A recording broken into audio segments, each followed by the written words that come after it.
60 Minutes with Angela starts right now.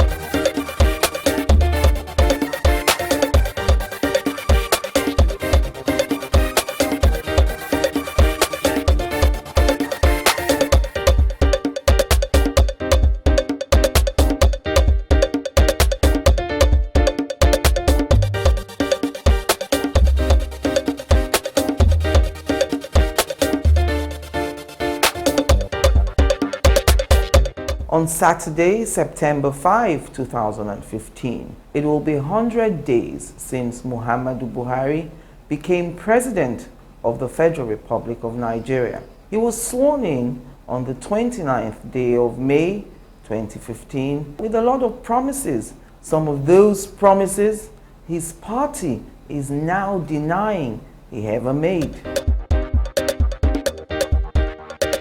Well, hello and welcome. This is 60 Minutes with me, Angela Jetumobi. Thank you for joining me on the program today. And so in 100 days, many Nigerians are expressing concern about the speed of President Muhammadu Buhari. His supporters say he already has a list of achievements, top of which is the perception index. They say that in the eyes of the international community, Nigeria is trying to take its place back among the Committee of Nations. And for his critics who think that his promise to rout Boko Haram within 3 months of becoming president, well, his supporters say that he has made a lot of moves in the Lake Chad Basin area and that soon we will see the end of Boko Haram. But the killings continue even under Buhari presidency, as most Nigerians thought, with his military background, it wouldn't be long before we saw the end of that terrorist organization. As far as the economy is concerned, people are saying that, well, there is an improvement in the supply of electricity all over the nation. But his critics say it is as a result of the work done by his predecessor, the former president, Goodluck Jonathan. Furthermore, all appointments made so far by President Muhammadu Buhari have given rise to the allegation that perhaps he's pursuing a northernization policy. But above all, everyone's expressing concern about the APC, the party on whose platform the president won that election. Is the APC now, to all intents and purposes, a real political party, or is it still a mishmash of all the political parties that came together to form the APC? The new PDP, the old ACN, Action Congress of Nigeria, faction of APGA, the All Progressives Grand Alliance. Well, to help me look at all these issues and assess President Muhammadu Buhari's first 100 days as president is my host today. He's a visiting member of the editorial board of This Day newspapers here in Nigeria. He's a lawyer in active practice. So, join me after the break as I count down 60 minutes with SONNIE EKWOWUSI, a visiting member of the editorial board of This Day newspapers.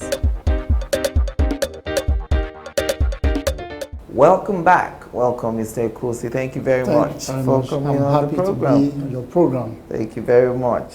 So I thought we should look at his President Buhari's first 100 days. You know that he was sworn in on May 29. 2 days later, he appointed Femi Adesina and Shehu Garba as his spokespersons. On that same day, he appointed a state chief of protocol, that's Kazaure. June 4, he went to Chad, met with the Chadian president. June 5, he met with oil marketers to resolve fuel scarcity. On June 8, he attended the G7 summit in Germany. June 9, he moved Military Command Center to Maiduguri in Borno State. That's the heartland of the Boko Haram insurgency. On June 12, he received the Joda report and appointed a new accountant general for the Federation. On that same day, he jetted off to South Africa for the African Union Summit, that's the AU Summit. On June 15, he ordered the release of 4 billion naira to fight the Boko Haram menace. June 22, he ordered the defense chief to dismantle military checkpoints nationwide.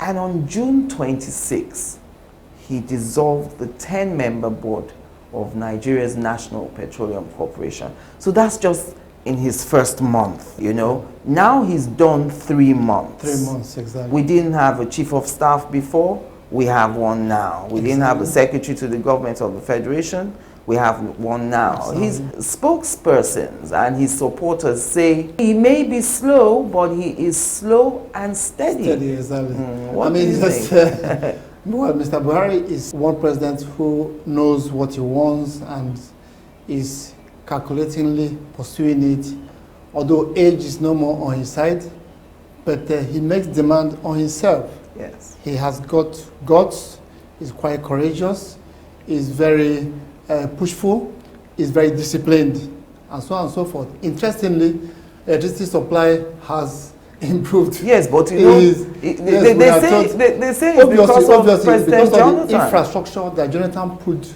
in place, yes, we're having a constant electricity supply now. In fact, the former Minister of Power said that we should attribute Nigeria's constant electricity supply to President Jonathan. I mean, that is obvious because of the infrastructure that he put in place. Yes. And that's why we are having constant electricity supply. But the interesting thing is that it is happening when Mr. Buhari is in power. Why do you think it didn't happen when President Jonathan was there? Just gradually building up, because I remember in 2014, yes, the Minister of Power said it's coming.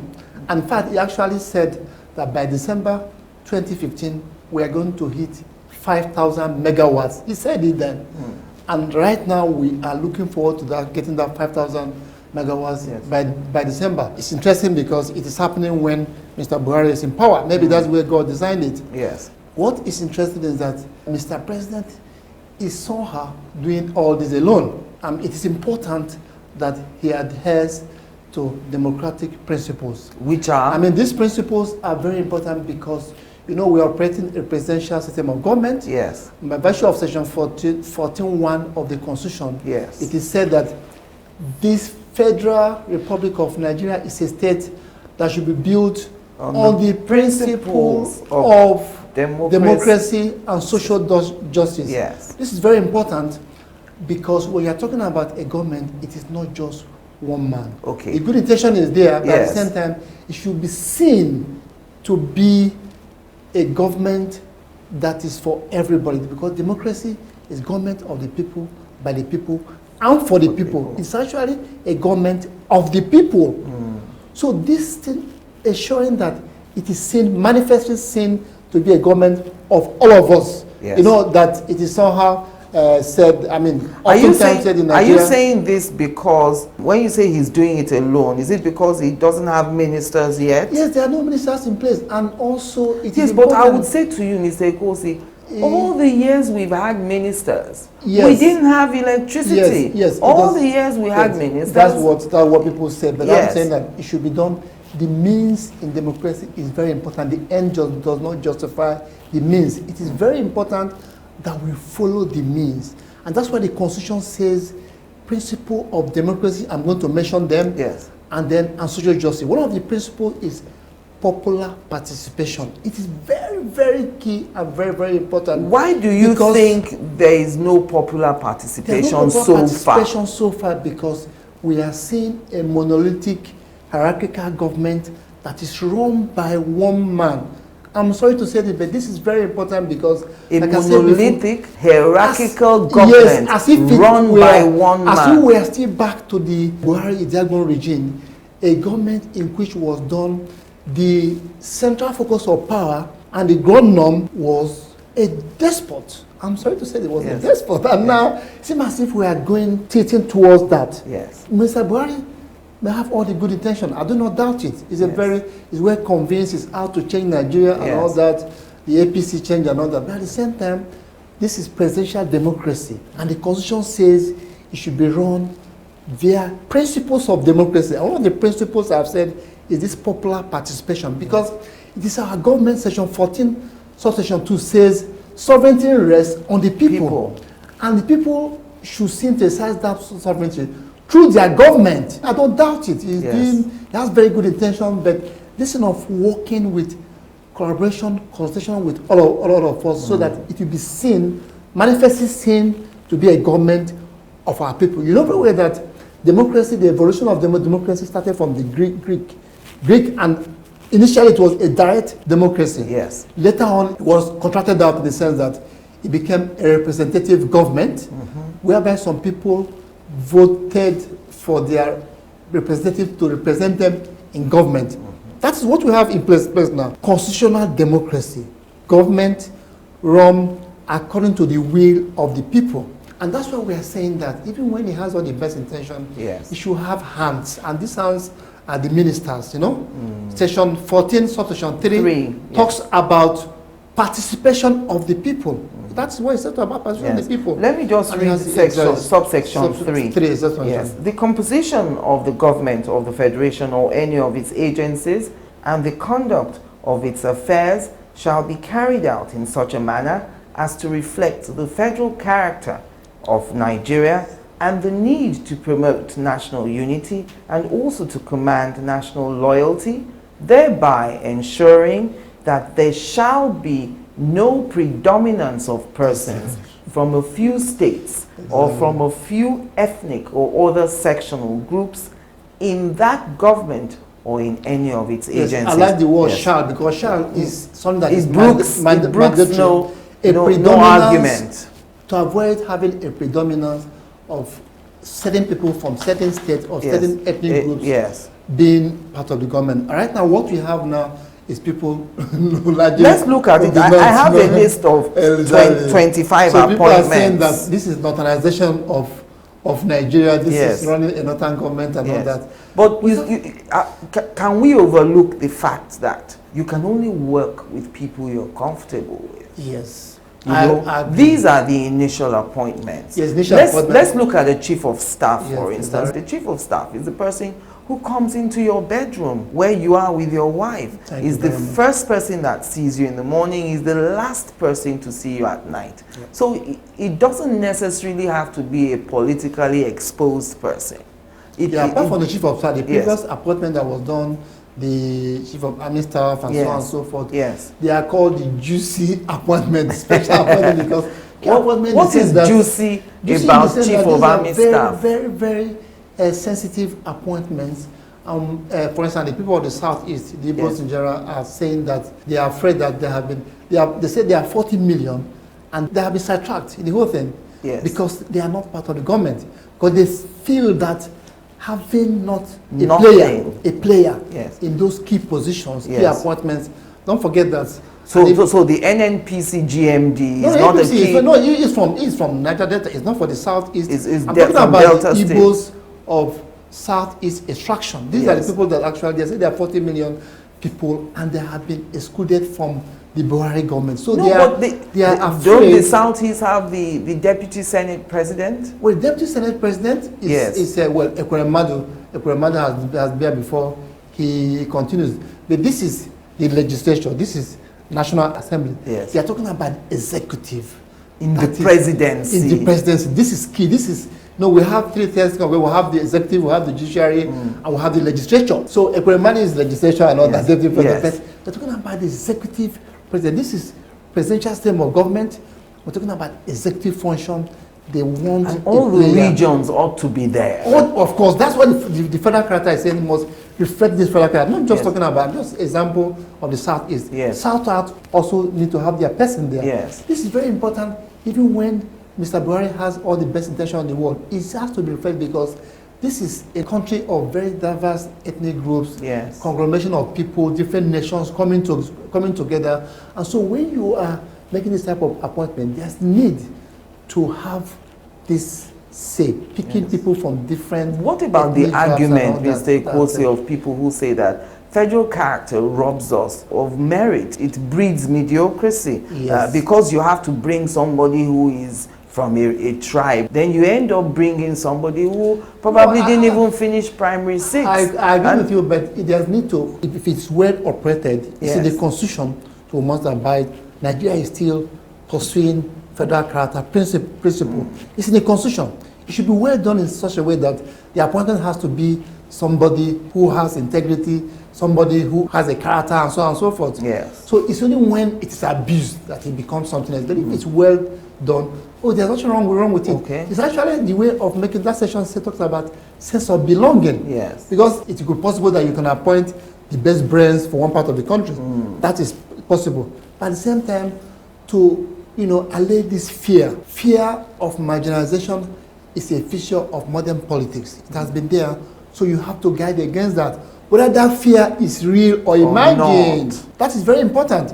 It may be imagined. It can't be ignored. It can't be ignored. It could be imagined. It may not be real, because some of these fears may not be real. Yes. But you just have to attend to it because it is there. If somebody believes that you are marginalizing me, that you are my enemy, Yeah. he might be wrong, Yes. but at least allay that fear in him and say, look, I am not your enemy, come on board and so on and so forth. So there is need to do that because we are in democracy. What and about so on and so forth. the argument that, even among the Southeast that you're using as an example yes. now, people will say there is no unity. Exactly. If one name pops up now, you will see people from the Yes, Southeast see. criticizing that name and vilifying that Exactly. name. So, the man may have, all these names, and of every course, time he throws up a name, And there's... somebody says that you're Yes. right, but at the same time, they still need to do it because at the end of the day, once you appoint a son of the soil Yes. or somebody for that tribe, Yes. initially they may be quibbling so here and there, but at the end of the day, they say after all he appointed our man, a son of the Yes. soil and all that. Yes. No matter who that son of the soil is. And so there's need to do this, not just for the southeast, but south, and different parts, even the north. Yes. Everywhere has to be satisfied in this appointment. But to do you defend this political think character we and all that. can go very far with this federal character thing? This thing has thrown up a lot of issues. Now we know that, for instance, Common entrance, entrance, admission into unity It's already schools. there. That's People who passed very well in They are the not- East don't yes, get they don't in. get admission. In fact, the latest criterion now Yes. says that if you're from East, I think common entrance, you need to score 15, whereas somebody from the North who has 9 can be also in job intake the same thing. Somebody who is not well qualified, Yes. because he happens to come from a very catchment area or what Yes. is taking in a job. If you go to Abuja, it is happening in All the time. government offices and all that. I agree with you that it's an abuse and all that, but we need to fight it in such a way that it could work. But there still need to allay this fear. Yes. Because if you go strictly on merit, on academic merit, you find that you're only absorbing people from one part of the country, and then the other part you don't have anything. There still need to encourage people from the north, for instance, who are coming and all that. Yes. There still need to encourage them, even if you have to go low. I agree with you that at times it could be abused in common entrance and Yes. jam and all that. But there's a way to find a middle ground in such a way that it favors every part of the country. In all parts of the world, this is done because Yes. in a way to encourage the sense of belonging, national unity, national integration, because we are all one family, we're all brothers and sisters, and we should be seen to function in that way. We should be to move along, that way, instead of just, making an appointment for one part of the country and then leaving the rest and all that. There's need to do that because we're practicing democracy. Join us again after the break. It is difficult to respond to that question. Angela, that's a great question. Great question, Angela. Angela, that is a very great question. That's a great question. Okay, that's a great question. Yeah, very good question. That's a good This question. is an interesting question you put. 60 Minutes with Angela. Gain answers to every question you always wanted to ask.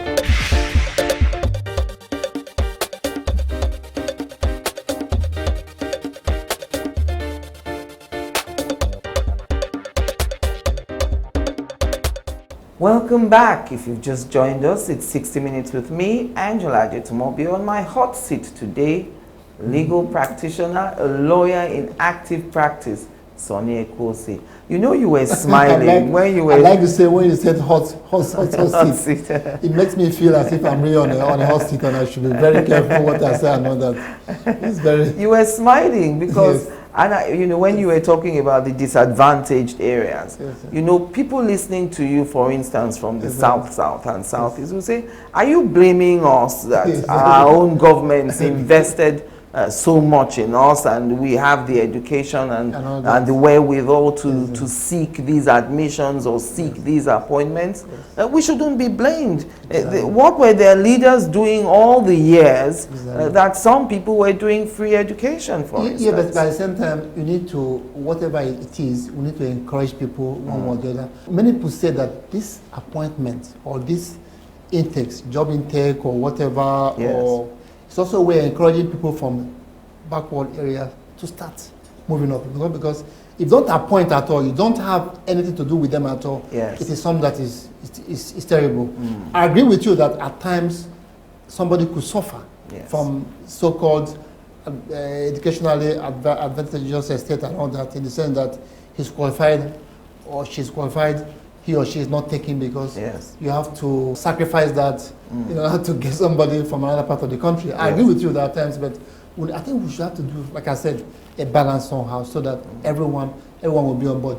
That will also encourage people from disadvantaged states to start going to school and to start doing something, to start seeing to ensure that I can make it. I can make it so that they all come on You board. talked about the Chief of Army Staff, Major Buratai. He's from Borno. Major General Olonishakin is from Ekiti. That's Defense Staff. Navy Staff, Rear Admiral Ekwe is from Cross Rivers. That's South. And AVM Sadiq Abubakar, Chief of Air Staff, is from Bauchi. Well, as you call them juicy, I don't know what you mean by juicy. You know. Well, in the sense that, well, these are people's security issues and people that have to do with defense and for prestige. Your people. Apart from prestige, the people you can't compare them to ministerial to ministers and all that. These are very, very key positions in government that if Nigeria, something's happening to Nigeria today, you have to hold them responsible. Yes. They play a very vital role and all that. Yes. They are very, very, very key issues and key positions, and that's why people are saying that, look, oh, this is something that is very, very, you made the most important appointment and then it's not done to reflect federal character and so on and so forth. Yes. Anyway, we look forward to when the ministers are appointed, we look forward to seeing ambassadors people from all parts of the country being members of that team. Yes. Members of that team and well, you know, Mr. Femi Adesina, the special advisor, has said that the presidency will balance those achievements. So it looked to me like they realized that it was a bit lopsided. Exactly, lopsided. That is the essence of what we are practicing this democracy, because the importance of these criticisms and all that, it's not to distract the president as some people think. It's not to disturb him. It is our government. Its sovereignty belongs to the people. Yes. And the government derives its power and authority from the people. So the people, when they make constructive criticisms, it's for the government to take these criticisms and run the country. So it's not a distraction. So it is not something that is done by one's enemy, as some people say or something like that. We want to ensure that Mr. Buhari's government moves on and succeeds for the good of the country. So it's not that people are criticizing for criticism's sake. No, it is for the good of the country. Yes. Okay, you can see now that the next appointment, I'm sure, is going to be balanced in such a way that you're going to have people from different parts of the country, and everybody's going to smile, and then this fear I'm talking about will be allayed, and nobody is going to come and say, I am marginalized or I'm not marginalized, and so on and so forth. So I think there's need to make that appointment in such a way that it reflects this federal character that we are talking about. All right, so let's move on to this matter now. A joint statement signed on behalf of former President Goodluck Jonathan and his former ministers. This statement was signed by his former National Planning Minister, and I'm quoting that statement now. The effort has been made to portray each and every member of the Jonathan administration as corrupt and irresponsible in an orchestrated and vicious trial by media, has created a lynch mentality that discredits our honest contributions to the growth and development of our beloved nation. We nevertheless consider the vilification of the Jonathan administration to be ill-intentioned, unduly partisan, and in bad faith. End of quote. So they're fighting back. Thank you very much. It's not they are fighting back. I think it's the most logical thing to say. Remember, the National Peace Committee has said this before. Yes. In fact, they visited Buhari, and told him that he should allow the rule of law to take place. And people read meanings into that. I mean, saying that what they said, and which basically what the National Planning Committee is saying at the same time, is that there should be justice. Don't call somebody a thief until he's convicted. A court of law has adjudged him. So every person is presumed innocent until that person is proved guilty. You know, the danger in this is that it brings a lot of distraction. What people are expecting is governance. Yes. Governance, there's no need to start extracting pound of flesh. There's no need to start doing political witch hunting. There's no need to start doing selective trial or pursuing selective justice. Yes. I'm not saying that people who were involved in criminal things should not be taken to justice. Oh, absolutely they should be taken to justice. Okay. But I'm saying there should be a level playing ground. People are saying that don't just concentrate on Jonathan government. Let it be across board. And that's my view too. Yes. Let it be across board. Because by the time you zero down on one person, you are seen to be passed. And that's what National Committee is saying. That will bring a lot of distraction. Even when you have the best of intention, it is misconstrued. It seems as if you are witch hunting somebody. So but if it's done plainly, so that everyone who has something skeleton in his cupboard will be invited, will be taken to court, a court of competent jurisdiction, and not just persecuted. This is very, very important, otherwise we are going to derail. And if Buhari government does not do this, it's going to lose focus, it's going to lose the support of public opinion, and once that is done, there is trouble. So my take in it is that he should follow the rule of law. Okay, you are not saying he shouldn't carry out these probes. No, we're saying that the probe should be across board. It should be everyone. People are saying that you should go back as far as Obasanjo government and all that. Yes. Why do you have to start from Jonathan? Things have gone wrong, but certainly it's not only Jonathan. This is without prejudice. I'm not a pro-Jonathan. I'm not anti-Jonathan. I'm not pro-Buhari. But what about Buhari's argument? His argument that, well, that's the immediate predecessor that I know, that's who handed over to me. Because Jonathan also argued that that he also has some rot that he inherited. Yes. So if you start looking at it, Jonathan will also tell you, look, I inherited some rot. Yes. It's not my doing. Yes. People that I inherited from also had their rot. So you have to go down, down, down, down. So what we are saying is that let there be proper investigation. That's why we have the court of law. There's no need to set up special court for this. We already have the regular courts. And they can do it. Suspect, they can do it. We have the EFC, do your investigation properly. And whoever is, don't just zero down on Jonathan government because it might seem as if it's partisan. They might say, look, I'm being persecuted. Look at what I'm having. Don't forget that Jonathan handed over power in good faith. So you can say that the man has he loves the country more or less. I am not saying, I should not be misunderstood. I'm not saying that if any of Jonathan people have found one thing or another, they should not be taken to justice. Obviously, they should take it to justice. But I'm saying that do you support that any current president prosecuting a former president? Do you think that can happen in Nigeria? Well, it has not really happened. I'm saying that, but if there's need for it, what I'm saying is that if there's need for it, you should spread it. You should go back. And if any of the past leaders in Nigeria are found wanting, let them be taken to court. And if found guilty, you should pay the penalty. Look at what is in advanced countries. People who have ex-presidents, ex-leaders going to jail for one thing or the other.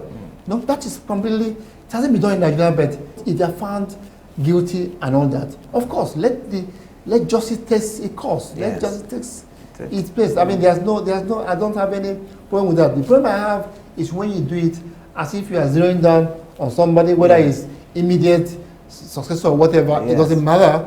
The important thing is that you just go back, like people are saying now that look for us, you have to go back to At Obasanjo least days because do 16 you years have of the PDP government. fantastic 15 years and all that. You have to go back and see whether there are skeletons in other people who ran before Jonathan, not just only Jonathan, because if Jonathan will tell you that look, he inherited rods and all that, all that. So why are you doing that on me? What he had, his hands were also what the rods that he inherited from previous administration and so on and so forth. Yes. So I think there should be colors and that we should open up in this way, so it doesn't seem as if we are just persecuting one person and all that. Yes. That's my take. Okay. And, you know, the APC, do you think there are any problems in the APC that are causing any delays in the president constituting his cabinet? Well, we saw what happened at National Assembly, when National Assembly leaders were being picked and all that. Some interest, people in APC stalwarts who had interest in National Assembly, who wanted some of those appointments to go to their own people. Yes. Many of them were disappointed because at the end of the day, those leaders, leadership of the National Assembly, went to unexpected people and so on and so forth. And I would say that by now, they are not still very happy. They feel that they have to be compensated in one way or the other. Yes. Being party leaders and stalwarts and all that, or financiers of the party. And APC is trying to get over it. But I think it's not completely over because these people are still regarding themselves as owners of the party.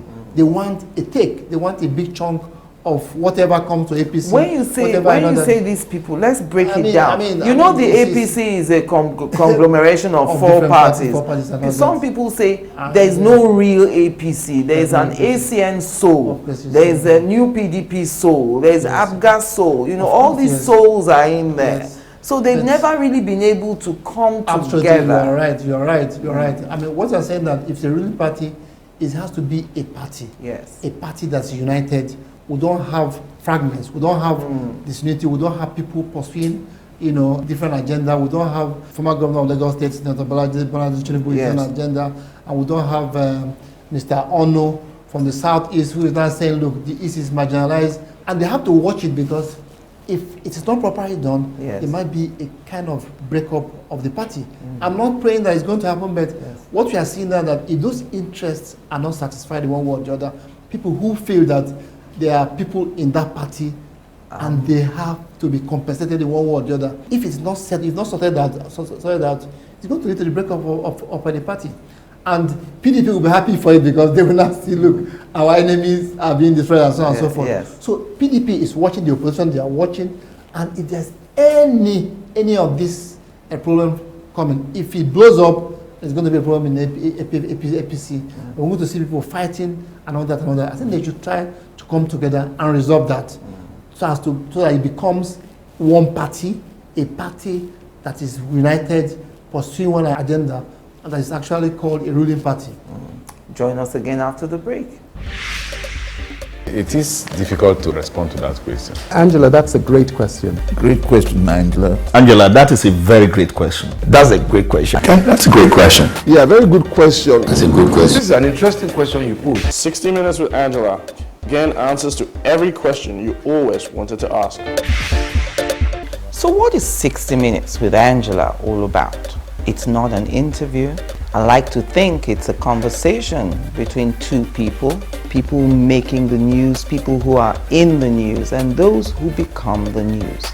And the whole idea is to inform, to educate, or to clarify, as the case may be. It is an art getting people to answer the questions that everyone is thinking in their minds. And that's what we try to do on 60 Minutes with Angela. I ask all the questions that everyone's thinking about and no one wants to voice. All the questions you always wanted to ask, you get those answers on 60 Minutes with Angela. Every week on this station, 60 Minutes with Angela, getting answers to every question you always wanted to ask.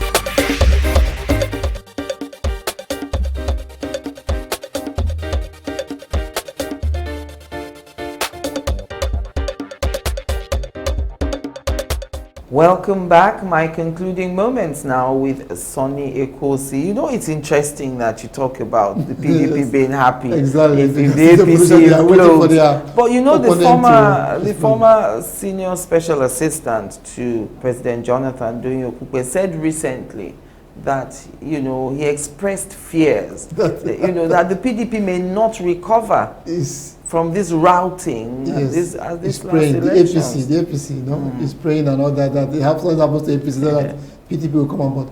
Yes, we actually pray. We don't wish it, but we don't wish a disintegration in APC. It's a ruling party. Want a party to be, to be united, so that they will carry Nigeria forward. So all of us will be happy for it.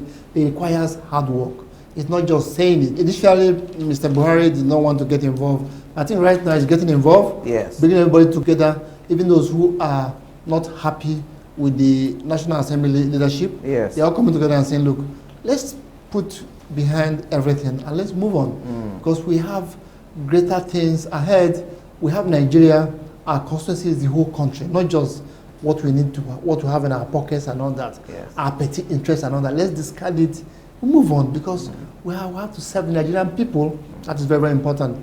They are called to serve Nigerian people, not just their party. You know, in Nigeria we believe that, look, that is kind of winner takes it all. Yes. When once I win election, it becomes me. But that's not true. It is our government, people's government, and everything must seem to be done according to the will of the people. So the party need to get itself together, because we have to serve Nigeria. We need right now people. Nothing is happening, and the economy is in shambles and all that. Yes, I would say it's in shambles. There's not that, but people are watching. People are unsure of what is coming up. The companies are not taking steps. Investors, will-be investors, are watching. They are not committing anything, because you don't know the policy, you don't know the fiscal policy. Yes. The monetary policy of the central bank is business choking. It's choking the business community. And they are complaining. For instance, the domiciliary account, something, the minimum account. You can't put cash deposits again. Exactly. That is quite people who are yes, but you know, Mr. Ekwoowusi, I'm happy you've moved to the economy now. Exactly, you know, and this point you make, who deposits Naira in the UK or the US? Yes. It's not done in any bank anywhere in the world. Why should we deposit dollars in our banks? Yes, but people need it for their business. People need to import goods and all that. Yes. And they can't do without it. They are used to it. It's the former policy of the previous administration, and so they want to control. Suddenly, there's this, you know, new style and all that, and then they are saying, look, we are not comfortable with it. If you are giving us, we can't operate, we can't do our business, and it's affecting every person in Nigeria. There has to be a semantic landing. There has to be a policy. There has to be a holistic, you know, package, to fiscal policy of the federal government and the monetary policy of the central bank. Yes. First of all, let's have. Once the ministers are and I was going there, because some people say that without a minister, there is no precise fiscal policy direction. It's very, very important. No, right now, what we have is good intentions. The policies are not being implemented. That's why I'm saying that the companies are watching, it will be investors are also watching. Until you have the minister, that's the essence of having this minister. It's because it's not possible. When you have a minister, you have policy, you have a guideline. So are you saying that the minister can come in now, and all the recent CBN directives that we've seen, can a minister get the CBN to reverse some of them? Well, at least it's not going to reverse some of them, but it's going to have a policy, a guideline that everybody, people know that are going to work with. You know, it's not going, probably not going to reverse everything, but at least you know. Yes. This is what this minister is saying. We have a minister, and this is the direction we should be moving. Yes. Because the minister has said so. But at the moment, we don't have any. You know, there's a likelihood. It is not unlikely that what the central bank is doing, like when a new minister comes, they are going to be reversed or something, or it's going to work, convince the central bank governor to reverse some of them. And that's why I'm saying that people are being careful. They're not committing any funds anywhere. To anything. Yes, exactly. The employers of labor, they're not employing. Instead, they are shedding weight because they don't know what's going to come up. So it's important that we have these things done, this appointment, ministers appointed, so that we could, the Buhari government could be said to take off, you know, formally, when it's formally inaugurated, when the ministers are appointed, and then the government is said to have be formed and to have taken off. At the moment, what you have just very good intentions and all that. For instance, we don't even have, we're talking about corruption. Yes. We don't have the Federal Attorney General. So who is going to start? Who is going to initiate? To kick it off? Yes. Nobody has been sent to jail. We're all saying that, it might call it wishful thinking. We are going to fight corruption, but there's nothing in place. There are no policies, there are no Federal Attorney General. There's nothing, you can't even start, take off because there's nothing on ground. Yes. What we are saying, what we have been talking about is, okay, we are going to do it, we are going to do it. Let's start doing it. You know, the popular saying is that a journey of 1,000 miles or so Start with one step. Yes. We want to see something, we want to see that step. Where are we heading? What is happening? Which direction are we moving to? Yes. So be able to what about yourself. in the NNPC? We've seen some reforms. Yeah, okay. Emmanuel Ibekachiku is the very new good, very good. GMD. This is, people say it's a great appointment. We applaud that because there have so many leakages at NNPC. Yes. And now, hopefully, we're going to see a man who's going to put a stop to all those leakages. Certainly, that is a very good step that he has taken. Yes. That's the good thing I said. That's the good thing I said about Yes. Mr. Buhari, that he's very disciplined, and we are sure that the days of profligacy, the days of looting of public treasury are all over. Certainly, what you are saying is that let's see it, let it be implemented, like with the appointment of Dr. Kashuku, for instance. Yes. Let's see other appointments. We'll move ahead from there. That appointment is certainly applauded. Is very good for the country because I trust that Dr. Kashuku is going to overhaul the NNPC. And so you that agree all with the those cases are who going say to- that the perception about Nigeria has definitely changed locally and abroad? In terms of anti-corruption, it's a shame because there is a body language. And that body language, they are reading it in Mr. Buhari, that he's a man who is going to put a stop to all this. That is very good. And that is one good quality that he has.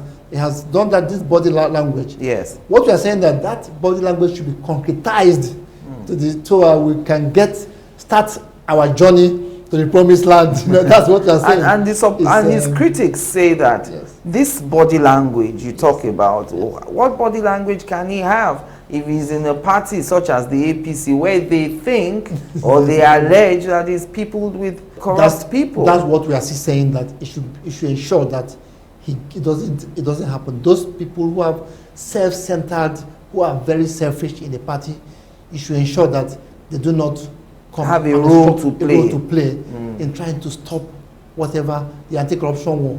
They do not sabotage the anti-corruption war because Yes. they have their self-interest. Don't think, you should not think that everybody is united in every. Of Yes. course, they are united. They also have their persons to protect and so forth. So they may want to bear obstacles to this war against corruption. Yes. So you should ensure that they are not obstacles. And one way you could do that is just ensure that justice takes its course, to go on straight, to make sure that in trying to prosecute the anti-corruption, whoever is involved should seem to be taken to justice, whether it's APC, PDP, Labour Party, or whatever, should be taken to justice. That will also give Nigeria the assurance that there's a level playing ground. That it's not just partisan, it's not just picking on Jonathan government, it's for everyone. Even among APC, because you should know that, look, there are also people in that party Yes. whose hands are not clean. So they also be brought up around that. Otherwise, the efforts of Mr. Buhari is going to be sabotaged one way or the other. And with the probe of arms purchases, contracts of procurement of weapons for the military under Goodluck Jonathan, we've seen there's a point that's, why should it be under 2007? That's the problem. That's what I'm saying. People are saying that it should be 4 because equipment has been purchased earlier on. Yes. What happened to those ones? People are. Why did we need to purchase under Jonathan if they've been buying for years? Exactly. And if you have to probe, why not start from when it purchased? It's when it started. Why did you not go through the 16 years, as I said before? Yes. Why do you have to just only Jonathan? Just pick on Jonathan. Yes. Just do it, like I said, across board, so that if you are probing, probe all who need to be probed.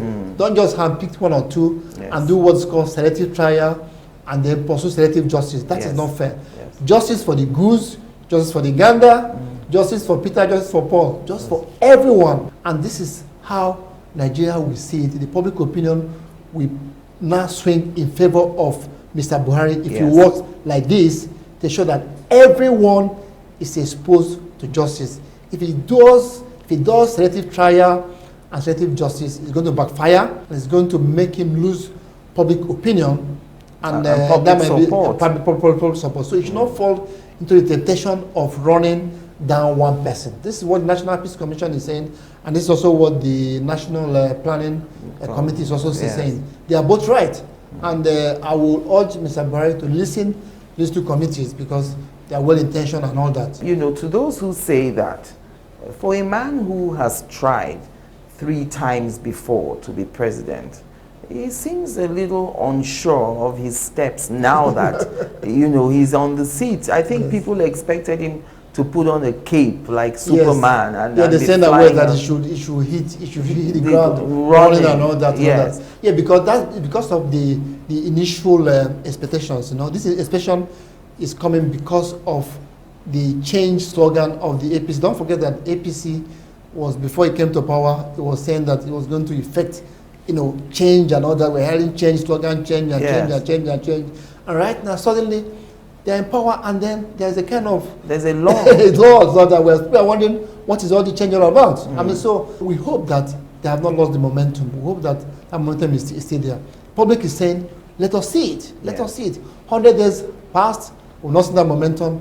Let's see what that change that we're talking about. But the people are saying that, look, 100 days is nothing. It's just there are still plenty of time. Say 4 years ahead of you. A journey of 1,000 miles starts with one step. We need to see that steps, those concrete steps, at the appointment of Dr. Kashuku to head the NNPC. We want to see other appointments. We want to see other first steps. Yes. And we know that this is where we are going. That is it. Once we see that, then this is we don't expect miracles. And nobody has said that. It's not a Superman.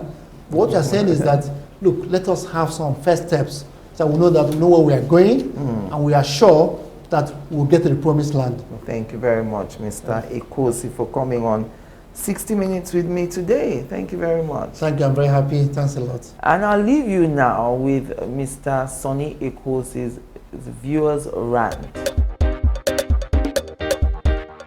There's so much poverty, and this, I am touched. I am pained. You remember recently somebody in Plateau State committed suicide, and he was taken to court, I think, for actually stealing a goat. He needed to keep the family, he needed to put food on the table for the family. He was given a bail, and then on his way back home to join his family, he went to a tree and hung himself and died. There's so much poverty in this land, and each of us, we need to do something, not just expecting the government to do everything. Government cannot do everything. Each of us has a role to play in trying to alleviate poverty in one way or the other. Our neighbor, our friend, whatever we can do to alleviate poverty, because many people are suffering. The middle class is no more, has disappeared, and you find so many people who are poor. I just came back from the village, and I find so many people who cannot take care of a living, people cannot even, they're not sure of 10 square meters a day. I am touched because we are all members of the same family, we're all brothers and sisters, despite the fact that we come from the same tribes and the same background and all that, we're all brothers and sisters. So we should care for one another. We should find a way of alleviating this poverty. It is something that we can do individually, either in our communities, local governments, in our associations, in our neighborhoods, in our families. If you see a brother or a sister of yours who is suffering, try to do something. It's not when he or she dies that you start organizing elaborate funeral and so on and so forth. But when he or she is alive, try to add value to the person's life. Even if it's a small thing, you know, you can do for that person. Take it up, because we need one another for survival in this country. Government cannot do everything. We all have a role to play in alleviating poverty, in eradicating poverty in Nigeria. And that's it for this week. I'm Angela Ajitumobi. Thank you for watching.